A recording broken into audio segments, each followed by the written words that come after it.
Barcelona's pre-season excitement has a twist nobody expected. Two of the names fans hope to see lighting up the Camp Nou: veteran goalkeeper Wojciech Szczęsny and young winger Szczęsny Bardghji are currently waiting in the wings because the club has to clear space on its official registration list. This isn't a tactical choice by Hansi Flick, it's an administrative chokehold.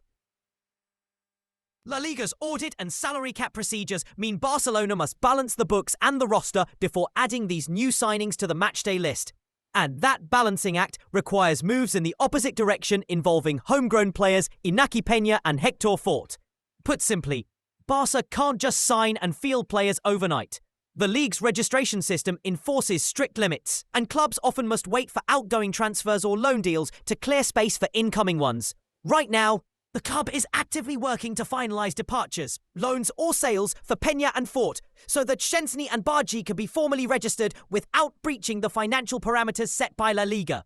Those waits could push the availability of the new signings into the early match weeks, leaving Flick with fewer options than he'd like as the season opens. That timeline matters.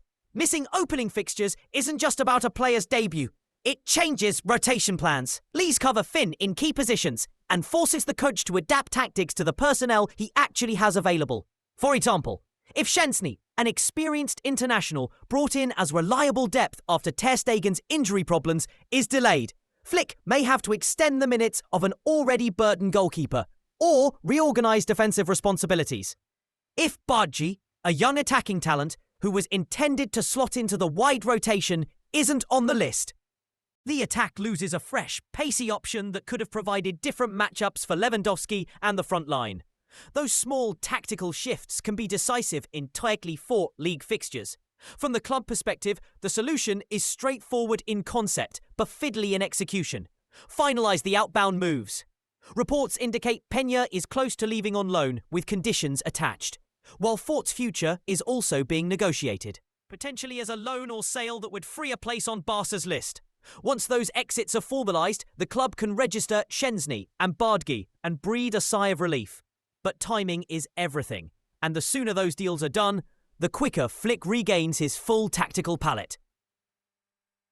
There's also a regulatory wrinkle. Barca's choice to register Bardghji with the senior squad rather than Barça Athletic is deliberate. The club and the Liga have been clear in recent seasons that certain registrations can't be manipulated to circumvent rules.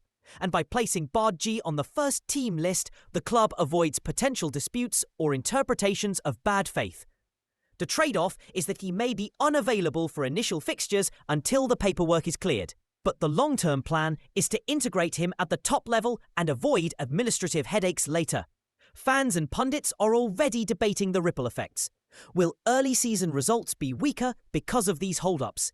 Will Flick be forced to lean on veterans more heavily, potentially costing freshness later in the campaign?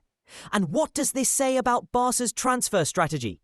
Are they pushing registrations to the wire? Or is this a planned, cautious approach to stay on the right side of La Liga's financial rules? All of these questions are legitimate, and the short answer is that until the Peña and Fort exits are confirmed, uncertainty will linger around selection and match preparation. So what should supporters expect in the immediate future? Watch for official club updates about outgoing loans or sales. Those are the events that will unlock the registrations. If the departures are announced quickly, Szczęsny and Bardghji could be available by the third match week.